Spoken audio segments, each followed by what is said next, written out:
You're listening to the PGIM India Insights podcast series by PGIM India Asset Management.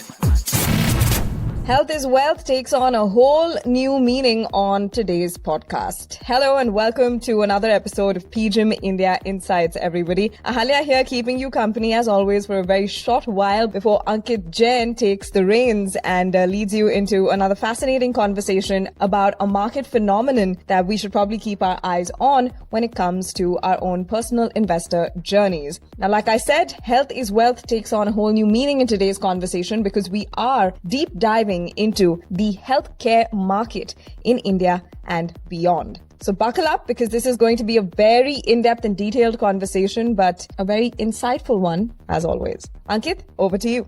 Thanks, Alia. Indians are known to supply medicines to the world. In fact, our COVID vaccine Maitri initiative was very well recognized across the globe. In spite of having to serve such a large population, we gave to the world 235 million COVID vaccine doses across 98 countries.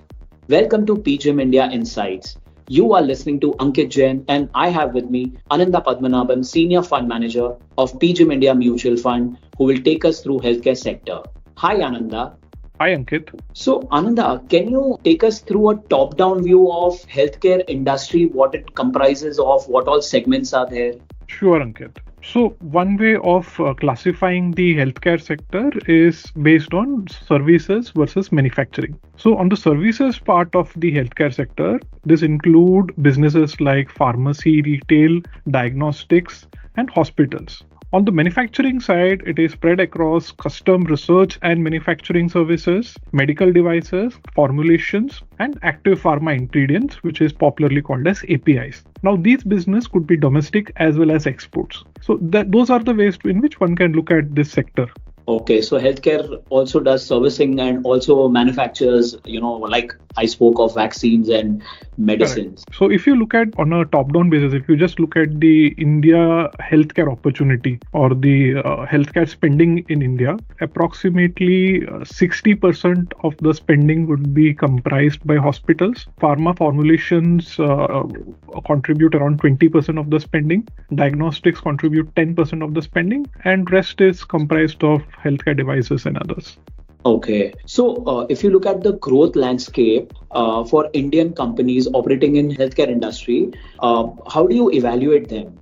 Okay, let's take up each segment separately. Let's start with hospitals. For the healthcare delivery industry, as it is popularly called, it is a 5.5 to 6 trillion INR industry in terms of size. And historically, it has grown at a CAGR of 10 to 12%, and that is the rate at which it is expected to grow. Within that, if you look at the breakup, the contribution of private healthcare providers is going to increase, that is, they are going to grow faster than the overall underlying growth of the healthcare sector. Next, moving to formulations. So formulations can classify it into domestic formulations and export formulations. Within the export formulations piece, US generic is one of the largest piece in that. And for most of the companies operating in this segment, India domestic formulation plus US generic business contributes more than 50% of their overall revenues. If you look at the generic formulations opportunity, US is one of the key markets for US generic formulations. And if you look at the overall market size, that is close to US $80 billion, where the growth of this market is led by volumes with more and more patented drugs going generic. But at the same time, there is a counterbalancing factor of generic price erosion, where the price of those drugs come down every year.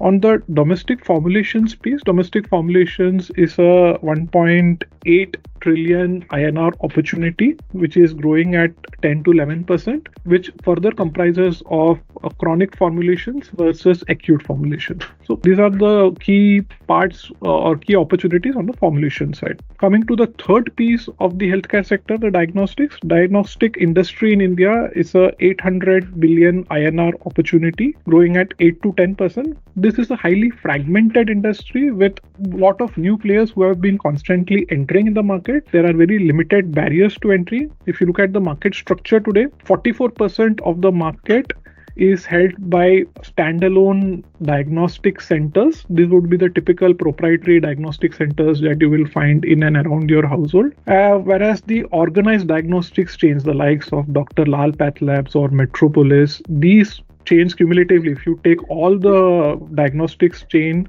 cumulatively, they have less than 18% market share. Having said that, this organized diagnostics chains are growing faster. One factor obviously is that there is a higher trust in terms of their test results, and the reports by, say, Dr. Lal or Metropolis typically tend to carry a higher weight amongst the medical community vis-a-vis a local diagnostic center.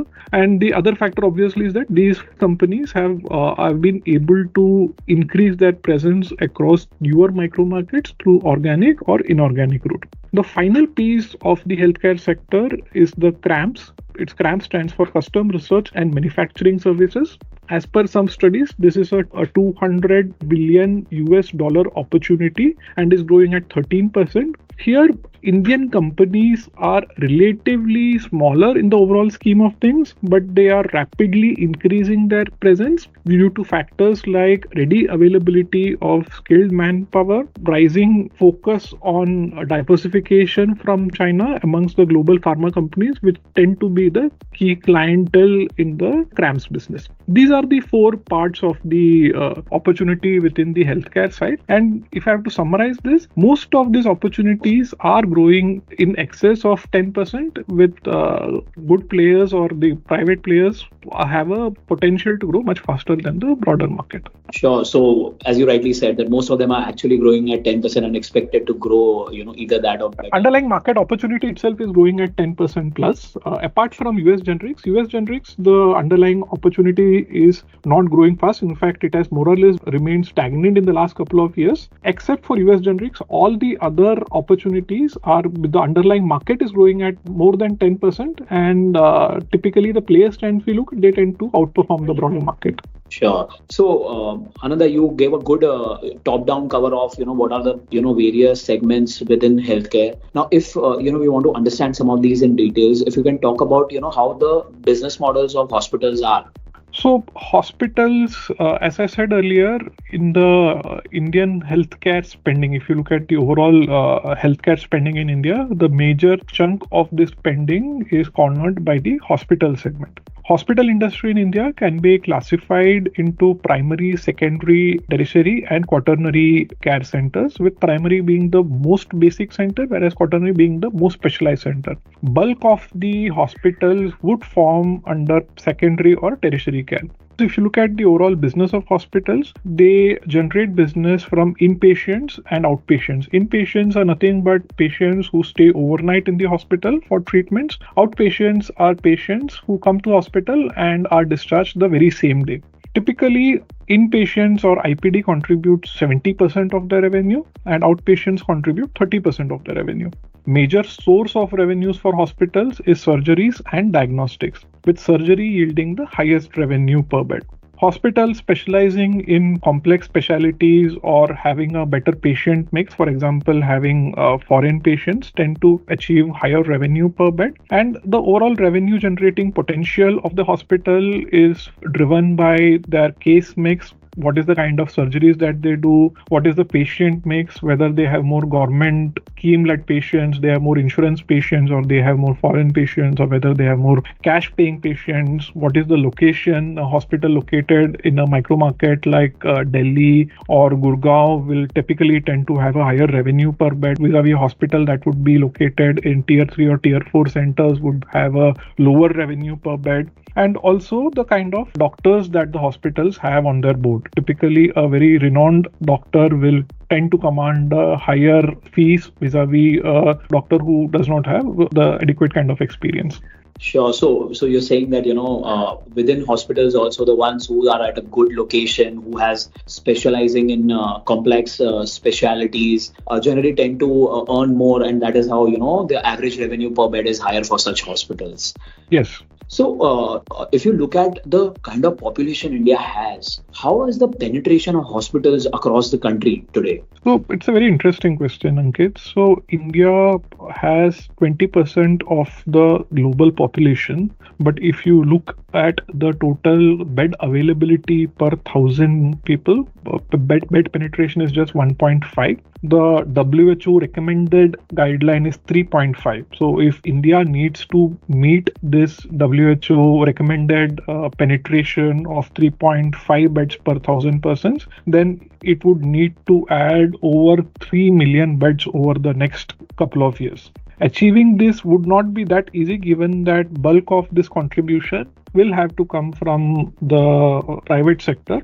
And also one needs to take into account that most of the hospital beds in India are present on tier 1 and tier 2 towns, whereas bulk of the population lives in rural areas. So if I have to give a breakup, 70% of the hospital beds would be in urban centers, whereas if you look at the populations, it would be the other way around, where only 30% of the population would be located in urban centers. So in India, it's quite common for someone staying in tier 1 or tier 2, tier 3 or tier 4 cities to travel to the nearby metro location for taking a treatment.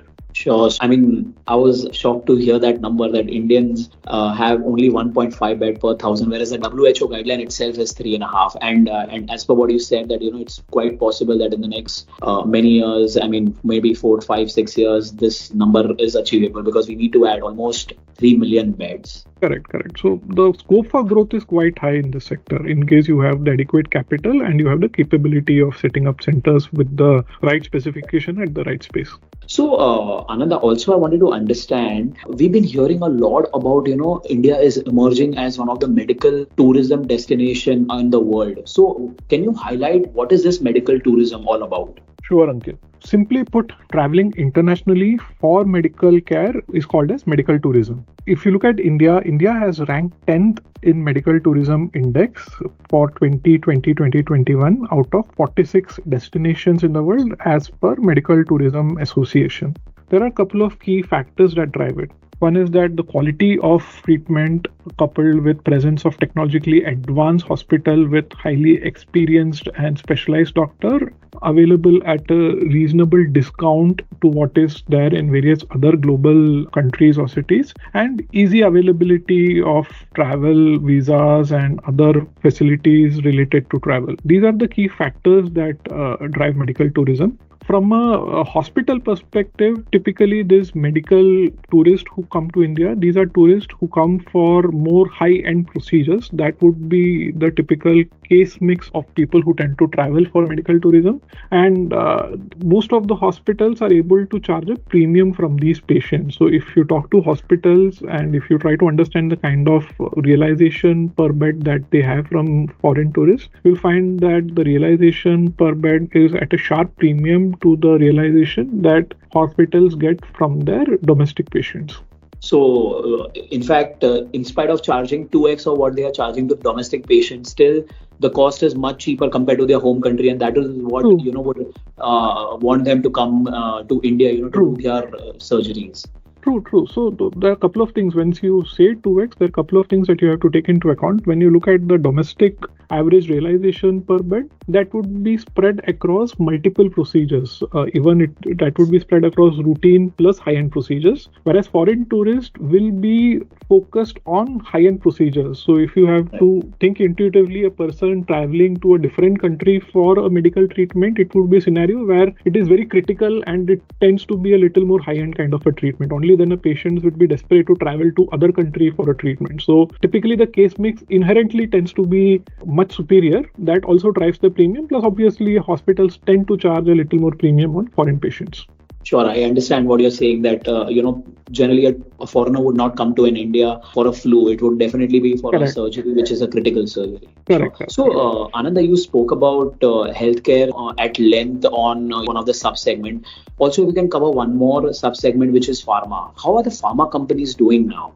So if you look at the pharma companies, US generics plus domestic formulations, as I told earlier, form more than 50% of the revenue for most pharma companies. If you look at the recent year gone by, calendar year 2023, that has been a good year for all the domestic pharma companies. So on the domestic side, this companies saw reversal of headwinds in terms of cost and continuing strength in terms of their earnings. So if you look at these pharma companies, the domestic piece that saw RM prices starting to come off, companies were able to take some price hikes based on the regulatory parameters allowed by NLEM. And on the other side, on the US generic piece, 2023 saw reversal of the high generic price erosion that one had seen in the previous year. So CY22 saw a very high double-digit price erosion for most companies in their US generic business. CY23 actually saw that price erosion coming off to low to mid-single digits. Coupled with that, there were a couple of one-off big product-specific opportunities across many companies, which also added to the tailwind for US generic business growth. So on an overall basis, in the year gone by, we saw pharma companies, the growth coming back, the margins expanding, resulting in a good amount of re-rating for most of the pharma companies. Sure. So what we've been hearing for the last 4-5 years that, US market, there is a pricing pressure that is kind of subsiding, and eventually we are hoping that, that will completely subside in the years to come. So it's a bit too early to say in terms of the reversal or the US price erosion coming off, whether it's a structure or a cyclical thing. So there are a couple of factors that has led to a low US price erosion. So in 2022, because of very high US price erosion, a lot of companies saw their margins getting impacted, as a result of which quite a few companies decided to withdraw low margin products from their product basket. At the other end, you had some regulatory issues with some key facilities. For example, Intas had bad FDA inspection, which resulted in their plants receiving import alert by US FDA. You had some instances of players like Econ filing for bankruptcy. All these factors led to a sudden shortage across multiple drugs, which in turn resulted in lower price erosion. So suddenly the focus shifted from low price to a focus on ready availability of drugs. This resulted in a better pricing environment.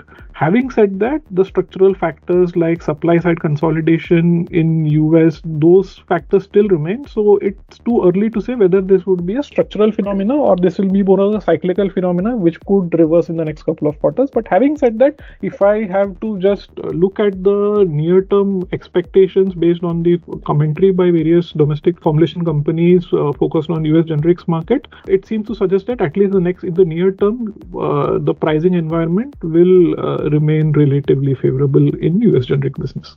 Sure. So the commentary is at least good from them. Also, Ananda, one important factor has been that in the last 7-8 years, there have been a lot of US FDA issues which cropped up. It started from 2014-15 onwards. So Correct. Are those issues behind us now? So when we look at US FDA related issues, one have to look at the broader picture. Outside of US, India has the largest number of US FDA approved generic formulation manufacturing facilities. No other country has as many generic formulation manufacturing facilities outside of US as much as India has. So from that perspective, the FDA action generally in India would tend to be higher. But if you look at the broader picture, over the years, if you look at most of the Indian pharma companies, they have been steadily able to improve their GMP standard. GMP stands for Good Manufacturing Practices. Having said that, this US FDA at the other end has also been steadily raising the requirements with respect to the GMP standards. That's the reason why, in spite of companies improving their practices, you still find news flows of companies coming under the US FDA scanner. But if you look at the top-down picture, if you look at CY 2023, the total number of warning letters or regulatory issues raised by US FDA, the total number of such letters issued by US FDA, India contributed around 15%, that is 15% of the total warning letter issued by US FDA in 2023.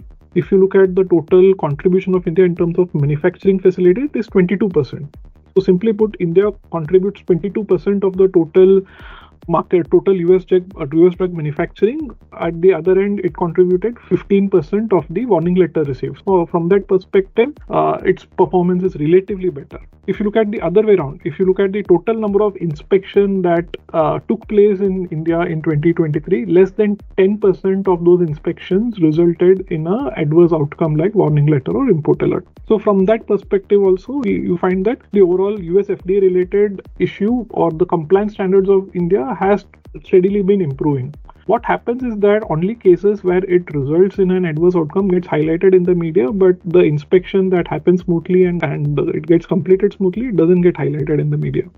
From a listed space, companies which are in the listed space, over the years, the larger players have de-risked their facility-specific risk with respect to US generic business by ensuring that their key products have filing from multiple facilities, so that even if one facility comes under the scanner, their supply does not get impacted. That's the reason why if you look at companies like Sun Pharma or Cipla, which have multiple of their facilities under US FDA warning letter, in spite of these facilities being under warning letter, they have still been able to grow their US generic business. So that's the way one has to look at this. Sure. So over the years, the number of warning letters has only reduced. The facilities have also improved their standards, which is overall helping these companies, to not be worried about what used to happen maybe 5-7 years back when, an FDA warning letter used to come. Correct. So they have become more of a part of a routine business risk where companies have tried to de-risk this routine business risk. Sure. So lastly, Ananda, you've almost covered everything from the healthcare sector, but I wanted to know, our listeners would love to know that what is PGIM view on the overall healthcare sector? We are positive on the space and maintain an overweight stance on the healthcare sector across all our portfolios. Our exposure to the healthcare sector is spread across hospitals, diagnostics, formulation and CRAMS, with hospitals forming a major chunk of the overall exposure. One of the reasons why we are very positive on the hospital space is that hospital is seeing tailwinds in terms of enhanced awareness, focus on health post-COVID, increased penetration of health insurance, which in turn drives demand for high quality healthcare, and steady improvement in case mix across all hospital chains. If I have to just give corollary, so if you look at US market and if you look at the overall healthcare inflation in US over the past decade, the overall healthcare inflation in US over the past decade would be much higher than the broader inflation of the economy. This is a similar trend that we have already started seeing in India as well, and we expect this trend to continue. If I have to give a perspective, so 10 years back or 15 years back, if I have to get a bypass surgery done, I would have spent anywhere between 1.5 to 2 lakhs. Today, the same procedure, cost of that procedure would be at least 5 to 6 lakhs, if not more. So that is the kind of healthcare inflation that we have seen in India, and part of it is because the ability of people to pay, part of it is also because of the technology innovation that have happened in the overall healthcare space. So coming to the other piece where we have a good exposure is on the formulations, mix of both domestic as well as US generic businesses. So the key drivers for the domestic formulation business is rising household income, increased incidence of lifestyle related diseases, enhanced awareness and focus on health post-COVID. These are the key structural drivers for domestic formulations. Coupled with that, the recent trend of falling RM prices could provide a tailwind to the margins for these companies in the near quarters. US generic formulations is again other business that we have exposure to in the portfolio. This again is seeing benefit from cyclical factors like falling US generic price erosion with the factors that I've already explained earlier in terms of rationalization of tail portfolios by larger MNC players, exit of few players because of regulatory issues or financial issues. These are leading to a cyclical uptick or cyclical tailwind to the US generic businesses, and we have exposure to this business through a couple of our portfolio companies. The other pieces that we have exposure to is diagnostics and CRAM space, the custom research and manufacturing services space. On the diagnostic side, they had a difficult last year because of low volume growth in the non-COVID businesses, coupled with a pricing pressure due to newer players who had entered into the segment. We see both of these factors reversing with the non-COVID business growth or volume growth recovering and the pricing environment becoming a little more favorable due to improving competitive landscape on the diagnostic space. On the CRAMS and CDMO space, companies benefit from healthy underlying growth in the pharma R&D outsourcing, rising focus by global pharma companies for de-risking their exposure in China. So these are structural factors that will drive the growth of these companies. Having said that, in the near term, we feel that there could be some near-term headwinds in form of biotech funding stress in developed markets because of the rising interest and high interest rate environment, which could lead to some headwinds for these companies in the near term. So these are the key exposures that we are having in the healthcare space. Sure. So from an overall perspective, we are bullish even on, from a medium to long-term perspective, bullish on hospitals, CRAMS, formulations, and diagnostics. So thank you, Ananda, for sharing your views on healthcare. In fact, I would just like to summarize for our listeners that healthcare sector has various components. It has 4 sub-segments, which is comprises of formulations, diagnostics, hospitals, and CRAMS. Within that, hospital is one of the biggest, which comprises 60% of the overall, volume of the whole healthcare. And how medical tourism itself has, building up. We are ranked 10th in terms of medical tourism, where there are people who coming to do critical treatments in India. And because of medical tourism, these hospitals tend to enjoy a little higher margin. And last but not least, diagnostics.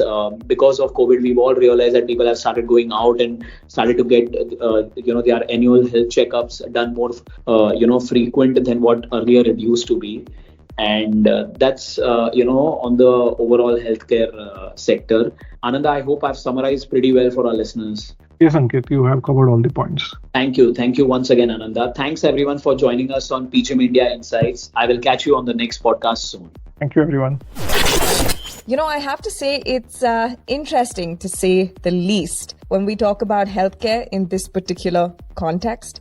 But there you have it. And you know what? I think today's podcast doesn't just serve as a reminder to keep your eyes on the healthcare market, of course, as it promises to grow in India, but also, to take care of your own health. Thanks for tuning in, everybody, and we'll bring you another interesting topic of conversation very soon in our series. But for now, that's a wrap on this episode of PGIM India Insights. And that's me, Ahalya, signing off. Stay safe and stay happy. And of course, happy investing. Mutual fund investments are subject to market risks. Read all scheme-related documents carefully.